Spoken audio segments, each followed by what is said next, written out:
Your point अगे panel पूरा होने दीजिए। जी आइए जनाब जी, आइए आशुतोष जी। इनको सबसे पहले कोई सिस्टम से इनको दिक्कत नहीं है, इनको विरोध करना है। इनको बताइए पहले पता तो चले कि इधर है कहाँ है वहाँ है। अरे ये तो देखिए आशुतोष जी, पहले तो पता चले किधर हैं आप। ये जनता सेकंड्स में तय करती है कि आप हैं किधर, इधर उधर यहाँ वहाँ कहाँ। विपक्ष को खाली एक ही चीज से है, राम क्यों लग गया आगे, और कुछ नहीं करना है। नहीं वो ये कहते हैं राम से हमें कोई आपत्ति नहीं। टाइम में 100 दिन था, 125 दिन हुआ है, तो कौन सी इसमें गलती आ गई। दूसरी, आप गांवों में पलायन देखो, ये सब कुछ आम जो है आम पंचायत होती है, प्रमुख है या मुखिया है, उस स्तर पे आप जमीनी स्तर पे जाके देखिए। आज बीजेपी ऐसी पार्टी है, राष्ट्रीय पार्टी होते हुए एक इतने छोटे आदमी को, आम कार्यकर्ता को उसने सीधे राष्ट्रीय अध्यक्ष बना दिया। और बीजेपी ही कर सकती है, जिसमें न जातिवाद है न उसकी परिवारवाद है, बस एक आम नागरिक से उसको आज आशुतोष जी इस पर चर्चा इस पर नहीं, आशुतोष जी चर्चा इस पर नहीं है। चर्चा ये है कि राम महतो का घर जो है, उसकी जो मड़ैया है, उसके जो घर में जो दिया जलता है, उसके अंदर जो तेल पड़ता है, जो तेल की धार है और जो दिए की लव है, उस पर चर्चा है आज आशुतोष जी। चर्चा ये नहीं है कि आपने बना दिया अध्यक्ष और वो बन गया अध्यक्ष। चर्चा आज इस पर है, दिए के तेल की है। आपको विरोध ही करना है, और किसी भी एंगल से आप कीजिए, लेकिन आपको विरोध करना है विपक्ष को। आप संसद नहीं चलने दे रहे हैं, ये क्या तरीका है। संसद आप नहीं चलने दे तो फिर काम काज कैसे होगा। ये बात आपकी हम मानते हैं कि विरोध जो है मेज पर चढ़कर नहीं होगा, ये तो मैं मानता हूं आपकी बात कि चर्चा में लीजिए हिस्सा, मेज पर चढ़कर नाच नहीं होगा। ये बात मैं आ रहा हूं वकील साहब, आ रहा हूं। तुमने तो कतई मार दिया बिल्कुल एकदम। आ गया। हेलो नमस्ते सर। नमस्ते सर, कहाँ से आ रहा हुआ सर? मैं देहरादून से हूँ। देहरादून से हैं? निखिल नाम है, बहुत बहुत शुक्रिया। क्या काम करते हैं निखिल भैया? मैं गुड़गांव में जॉब करता हूँ, IT कंपनी में। IT कंपनी में। मैं आपके बोलने के पहले सेंटेंस से ही समझ गया था। बहुत बहुत शुक्रिया, बहुत अच्छा किया। आगे कैसे आना हुआ इधर? एक्चुअली मैं एक मीटिंग के लिए आया था, तो सोचा कि क्यों ना थोड़ी देर विजिट। अच्छा, बहुत अच्छा, मेरे ऊपर आपने अनुग्रह किया, बहुत बढ़िया, और जनता के बहुत अच्छा लगेगा। अब आप बोलिए। मैं इस डिबेट पे बोलना चाहता हूँ, लाइक आज का यूथ ये नहीं चाहता कि उसका नाम मनरेगा हो या फिर जी राम जी हो। वो ये चाहता है कि गरीबों को काम मिले। जैसे पहले 100 दिनों का काम था, अब 125 दिनों का काम कर रहे हैं।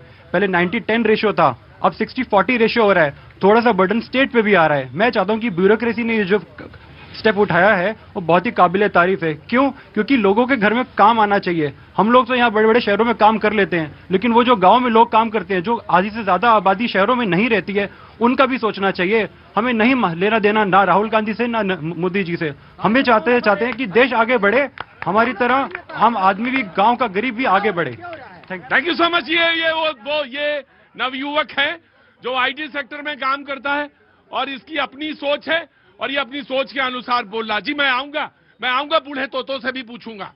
हाँ, ऐसा नहीं है कि मैं तोतों से नहीं पूछूंगा, नए तोतों के जो अभी जिनके पर अभी तेज हुए हैं हवा में, मैं उनसे पूछूंगा। जी मैं आइए। अब ये ना कहिएगा कि ये बूढ़ा नया तोता है।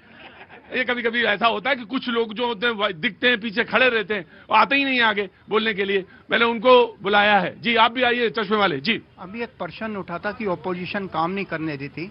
हाँ जी, अपोजिशन काम नहीं करने देती, वो डिस्टर्ब करती है, ऐसा आवाज आई थी। मेरा सारी पार्टियों से निवेदन है, अगर यहाँ कोई पुलिस या सरकारी काम चल रहा है और आप जाके विघ्न उत्पन्न करते हैं, ऑब्स्टिकल पैदा करते हैं, तो सरकारी काम में बाधा पैदा करने का आपके ऊपर आरोप लगता है और उसकी कार्रवाई भी होती है। अगर रूलिंग गवर्नमेंट वहां पर पार्लियामेंट में कुछ काम करना चाहती है देश के हित के लिए और ऑपोजिशन उसमें ऑब्स्टिकल डालती है, तो उनके ऊपर ये कानून क्यों नहीं लागू होता? आर दे VIPs और समथिंग एल्स? वो बहुत प्रिविलेज है ना सर, वहां पे प्रिविलेज है सर, बहुत प्रिविलेज है, प्रिविलेज मोशंस हैं, प्रिविलेज्ड हैं, और वो हाउस के अपने अधिकार हैं और वो सुरक्षित हैं सर। प्रिविलेज का ये मतलब नहीं है टैक्स पेयर्स वी आर। हाँ जी, they are the ministers, they are the member of parliament. मैंने ये सवाल इसीलिए किया कि आप पलट के ये सवाल जरूर कहेंगे, उत्तर ये आएगा। They are the member of parliament. और ये दूसरी बात सबसे महत्वपूर्ण, जवाबदेही तो होगी ना। आप प्रिविलेज हैं, ये बात मान ली मैंने, लेकिन जवाबदेही तो तय होगी, जवाबदेही जरूर तय होनी चाहिए। बट एक चीज क्लियर है, जनता है तो वो है, प्रजा है तो वो हैं, हम हैं तो वो हैं। हाँ जी, जिस दिन हम नीचे नाट गए कि हम किसी को वोट नहीं देते, फिर क्या मेंबर ऑफ पार्लियामेंट में सेलेक्ट होके जाएंगे? राइट, ये बात मानी, और ये बिहेव करना बहुत जरूरी है। वेस्टेज ऑफ मनी, जो हमारा हार्ड टैक्स पेयर है, चाहे रिक्शे वाला दे रहा है, दाल का पैसा खरीदने में भी टैक्स दे रहा है, और वो वहां पर संसद नहीं चलने देते हैं। प्रॉब्लम इज, इनको बीजेपी से प्रॉब्लम नहीं है, problem is Narendra Modi and his policies. Right, I got it, I got it. हाँ भैया, कितनी देर उठाया था आपने? क्या नाम है बेटा? यूनुस नाम है सर मेरा। यूनुस। यूनुस कहाँ से आए? मैं दिल्ली से, नांगलोई से। दिल्ली से, नांगलोई से। क्या काम करते हो बेटा? सर छोटी सी जॉब करता हूँ। छोटी सी जॉब करते हो, कोई बात नहीं। थोड़ा सा धैर्य रखना, सब्र रखना, इसी में बहुत बरकत होगी, ठीक है ना? बस ईमान के साथ जुटे रहना। बहुत बहुत शुक्रिया। बोलो बेटा यूनुस। सर मैं बीजेपी वालों से बोलना चाहता हूँ कि संसद में रातों रात कानून बन जाते हैं, ठीक है? एक 13 साल की बच्ची का रेप हो जाता है, 9 साल की बच्ची का रेप हो जाता है, 13 साल की बच्ची का रेप हो जाता है, उस पर कोई कानून नहीं बनता सर। और ये कहता, ये इनकी सुई है ना बीजेपी वालों की, एक ही चीज एक ही जगह अटकी हुई है, राम मंदिर, मस्जिद और हिंदू मुसलमान। फिर अबे भाई, इन पे भी तो कानून बना दो, इन पे कानून क्यों नहीं बनाते हो? मतलब दुख होता है, छोटे छोटे बच्चों का रेप होता है, 13 साल की, अभी 4 साल की बच्ची का रेप हुआ, उन पे दुख होता है, उन पे तो कोई बात नहीं करता। मुद्दे बेटा कभी, बेटा यूनुस कोई ऐसी बात नहीं, तुम्हारा सवाल है और मुझे मालूम है बहुत सारे लोगों के बीच में फुसफुसाहट हो गई। मुझे मालूम है कानून है, सब कुछ मुझे मालूम है, अच्छी तरह से मालूम है, लेकिन बेटा थोड़ा सा पढ़ा करो, पढ़ने में अच्छा रहता है, थोड़ा सा जहन भी थोड़ा सा होता है। कुछ यू वांट टू रिप्लाई? जी सर, 90s में I was posted in Srinagar air force station. Air force station, right sir. वहाँ 900 हिंदूज ही रह गए थे जब गिरजा टिक्कू का बलात्कार हुआ था ना कश्मीर में।